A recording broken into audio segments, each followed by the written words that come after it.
محترم بزرگ اور دوستو، ہم اور آپ خوش قسمت ہیں کہ مرشد گرامی حضور شیخ العالم ہم سب کی سرپرستی فرما رہے ہیں۔ اللہ رب العزت اس سائے کو سلامت رکھے اور ہمیں ہمیشہ سایہ فگن رکھے، انہیں سایہ فگن رکھے، ہمیں اسے استفادے اور استفاضے کی توفیق بخشے۔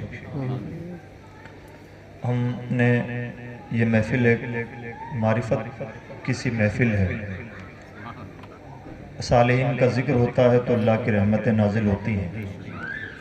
اگر کہیں صالحین موجود ہوں اور اس میں بھی صالح بنانے والے لوگ موجود ہوں، ان محفلوں کا ہم اندازہ نہیں لگا سکتے۔ مذہب اسلام کی خوبی رہی ہے کہ اس میں انوار و تجلیات کی بارشیں سینہ بسینہ منتقل ہوتی رہی ہیں، اور آج بھی حضور نبی اکرم صلی اللہ علیہ وسلم کے انوار و تجلیات سے دنیا اسی طرح سے مستفید ہو سکتی ہے جس طرح سے صحابہ کرام نے فیض حاصل کیا۔ سبحان اللہ۔ انوار و تجلیات، رسول اللہ کے انوار و تجلیات نہ مدینہ تک محدود تھے نہ اس زمانے تک محدود تھے۔ سینے چاہیے، دل چاہیے، دلوں کی کیفیت چاہیے۔ کوئی دور رہ کے اویس ہے، کوئی پاس رہ کے بلال ہے، وہاں فاصلوں کی زیادتی سے عنایتوں میں کمی نہیں۔ کوئی دور رہ کے اویس ہے، کوئی پاس رہ کے بلال ہے۔ سبحان اللہ۔ اور اس کی بے پناہ اسلامی تاریخ میں مثالیں موجود ہیں کہ حضور نبی اکرم صلی اللہ علیہ وسلم سے فیض حاصل کرنے والوں نے ہر دور میں فیض حاصل کیا ہے۔ وہاں نہ نام کی ضرورت پڑتی ہے، نہ یہ باور کروانے کی ضرورت ہوتی ہے کہ ہم آپ کو چاہتے ہیں۔ دنیا میں جب بھی کسی سے محبت کی جاتی ہے دینی محبت کے علاوہ، تو اسے باور کروانا پڑتا ہے کہ ہم آپ کو چاہتے ہیں، آپ سے محبت کرتے ہیں۔ دنیا اپنی محبت میں چاپلوسی پر اتر آتی ہے۔ وہ محبت ایسی ہے کسی کو کچھ بتانے اور جتانے کی ضرورت نہیں، اور کمال یہ ہے کہ کچھ بتائے اور جتائے بغیر بھی فیوز و برکات کی وہ بارشیں ہوتی ہیں جس کا اندازہ بھی نہ ہو۔ حضرت اویس کرنی رضی اللہ تعالیٰ عنہ سے نہ کوئی مراسلت رہی، نہ کوئی خط و کتابت رہی، نہ وہ عالمانہ دنیا کے آدمی تھے۔ رسول اللہ کو کسی نے بتایا تھا کہ یمن کے پہاڑوں میں آپ کا کوئی دیوانہ رہتا ہے، اور مرتبہ اتنا بڑھا دیا جاتا ہے کہ صحابہ کرام کو وہاں بھیجا جاتا ہے۔ یعنی اگر دل بریاں ہو اور اگر دل کی کیفیت جدا ہو تو مرتبہ اتنا بڑھ جاتا ہے کہ تابعی اس لیے بنتے ہیں کہ صحابہ کی زیارت انہوں نے کی اور صحابہ کو انہیں بھیجا جاتا ہے۔ یہ معرفت کی دنیا ہے۔ اسلامی تاریخ میں بہت ساری ایسی مثالیں نہیں ہیں۔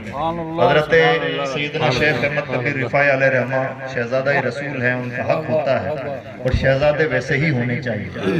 انہوں نے ضد کر لی بارگاہ رسالت میں حاضر ہونے کے بعد، کیا رسول اللہ دور سے سلام ہمیشہ بھیجتا رہا، آج بارگاہ میں حاضر ہوا ہوں تو سلام کا جواب بھی چاہتا ہوں اور مسافہ بھی۔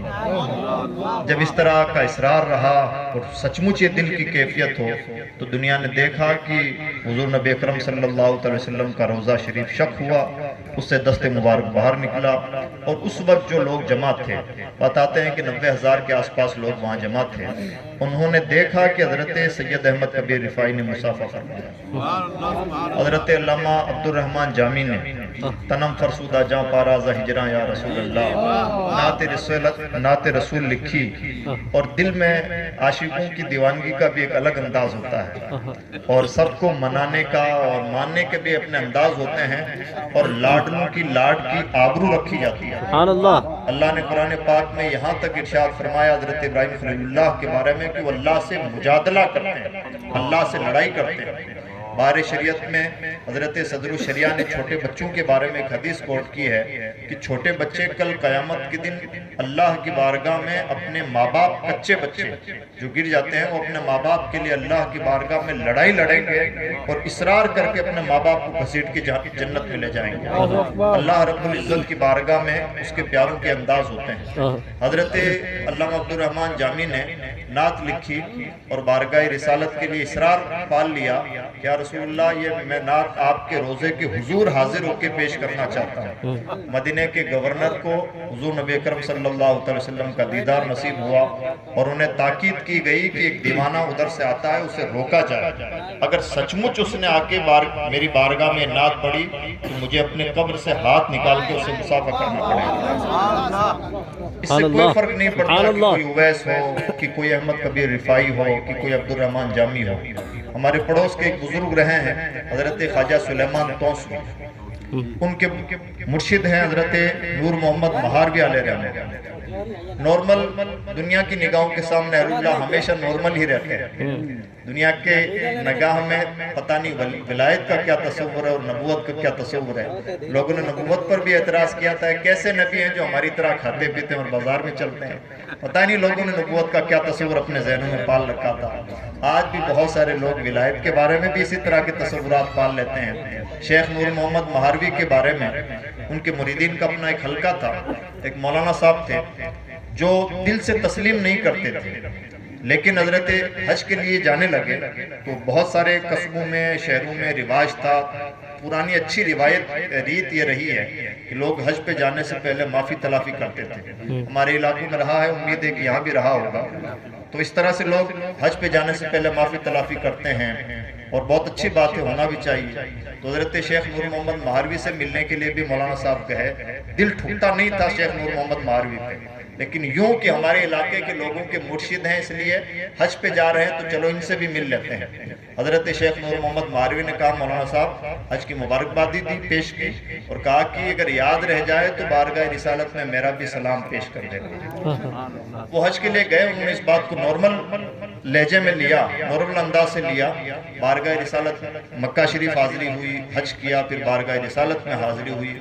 دوران حاضری ایک دن اچانک سے یاد آ گیا کہ شیخ نور محمد مہاروی نے، بابا پیر صاحب نے بھی سلام پیش کیا تھا، تو بارگاہ رسالت میں ان کا سلام پیش کیا۔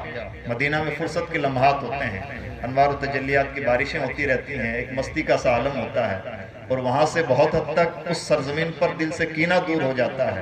اللہ اس زمین کو سلامت رکھے۔ تو انہیں یاد آیا اور انہوں نے کہا رسول اللہ شیخ نور محمد مہاروی نے آپ کو سلام بھیجا ہے۔ تو انہوں نے سنا کہ بارگاہ رسالت سے جواب آیا نور محمد مہاروی کو بھی ہمارا سلام کہنا۔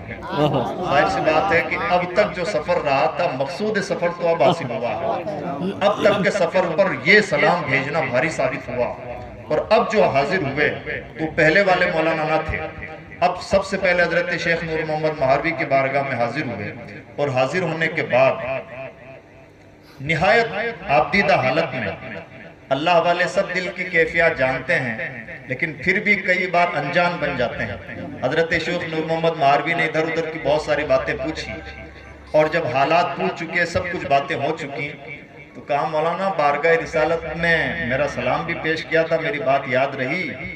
تو انہوں نے عرض کیا حضور سب سے پہلے آپ کی بارگاہ میں اسی لیے حاضر ہوا ہوں کہ وہی تو سلام میری زندگی کا مقصود بن گیا، اسی سلام کی پیغام رسانی ذریعہ نجات ثابت ہوئی۔ اور پھر کہا کہ کیا ہوا؟ تو انہوں نے کہا کہ میں نے جب بارگاہ رسالت میں آپ کا سلام پیش کیا تو وہاں سے جواب آیا کہ نور محمد مہاروی کو بھی ہمارا سلام کہنا۔ حضرت شیخ نور محمد مہاروی کھڑے ہوئے اور کہنے لگے دوبارہ بتائیے کہ آپ نے کیا کہا؟ تو انہوں نے دوبارہ بتایا کہ اللہ کے رسول صلی اللہ علیہ وسلم نے کہا کہ نور محمد مہاروی کو بھی ہمارا سلام کہنا۔ یہ سننا تھا کہ وہیں سے بے ہوش ہو کے گرے اور انتقال ہو گئے۔ اللہ والوں کی جدا شان ہوتی ہے، لیکن اس سے بھی پہلے دیکھنے کی بات یہ ہے کہ اس بارگاہ کے انوار و تجلیات نہ ابو بکر عمر تک محدود تھے اور نہ کسی زمانے تک محدود تھے، نہ مدینہ منورہ تک محدود تھے۔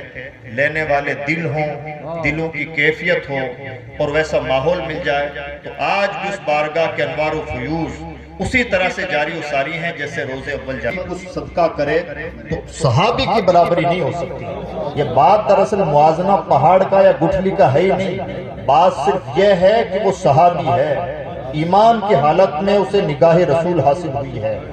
جن نگاہوں کا یہ عالم ہو اللہ کا شکر ہے کہ اللہ رب العزت نے میں نے جو آیت تلاوت کی وہ کچھ اور تھی، لیکن بات کسی اور ہی طرف چلی گئی اور اب وقت میں گنجائش نہیں ہے کہ اس موضوع کو چھیڑا جائے۔ میں امید کرتا ہوں اور گزارش بھی کرتا ہوں، اللہ رب العزت اگر کسی کو نعمت عطا فرمائے، اس قوم کی بہت بڑی ذمہ داری بنتی ہے کہ اس نعمت کی قدر کرے۔ شب قدر 1000 مہینوں سے افضل ہے، لیکن اس سے زیادہ اہم ہے کہ شب قدر کی کوئی قدر کرے، اور اگر شب قدر کی قدر نہ کر سکے تو یہ جتنی بڑی نعمت ہے اس کی ناقدری کرنے والے اتنے ہی محروم القسمت ٹھہرتے ہیں۔ یعنی جس طرح سے اللہ کے رسول صلی اللہ علیہ وسلم کا دیدار پانے والے صحابی ٹھہرتے ہیں اور ان کا مرتبہ ایسا ہوتا ہے کہ دنیا اندازہ نہیں لگا سکتی، اسی طرح سے انہیں پا کر کے ایمان نہ لانے والے ابو جہل بھی بنتے ہیں۔ اسی لیے دنیا کی ذمہ داری بنتی ہے کہ جب بھی ان کے دامن میں کوئی نعمت آئے، اس نعمت کی وہ جتنی قدر کر سکتے ہیں کریں۔ میں امید کرتا ہوں کہ ہم نعمت کی قدر کرنے کی کوشش کریں گے، اور دنیا میں ہر نعمت مل ہی جاتی ہے۔ قرب قیامت کا زمانہ ہے، زمین اپنے خزانے آہستہ آہستہ نکالتی ہے۔ اللہ نے سورۃ الزلزال میں ارشاد فرمایا دنیا میں آہستہ آہستہ مالداری بڑھتی ہی چلی جائے گی۔ ایک حدیث پاک جس میں قرب قیامت کی نشانیاں بتائی گئیں، فرمایا گیا بازاروں کا قریب ہونا، تقارب الاسواق، یعنی انڈسٹریل ایریے پہلے دور دور ہوتے تھے، دور دور منڈیاں ہوتی تھی، آج ہر قصبے میں ہم پائیں گے کہ انڈسٹریز بڑی تعداد میں پائی جاتی ہیں، بڑے ایریے اس کے لیے مختص ہو چکے ہیں۔ یہ قیامت کی نشانی میں سے ایک نشانی ہے۔ ایک نشانی یہ ہے کہ اس قدر مالداری بڑھ جائے گی کہ عورتیں اپنے شوہروں کو تجارت کے لیے مال دیا کریں گے۔ آج کے زمانے میں پریکٹیکل طور پر ایسا ہو رہا ہے، جہاں مالداری دنیا میں بڑھ رہی ہے، ہر چیز خریدی جا سکتی ہے، لیکن دنیا کی واحد ضرورت روحانیت ایسی ہے جو خریدی نہیں جا سکتی، اور یہ سب سے قیمتی دولت ہوتی ہے، اللہ جسے عطا فرما دے۔ میں امید کرتا ہوں کہ ہم قدردانی کی کوشش کریں گے۔ اللہ پہلے فضل فرمائے کہ ہمیں قدرداں بنائے، اور پھر اس لائق بنائے کہ ہمارے برتن کچھ حاصل کر سکیں۔ لا الہ الا اللہ محمد رسول اللہ۔ السلام علیکم۔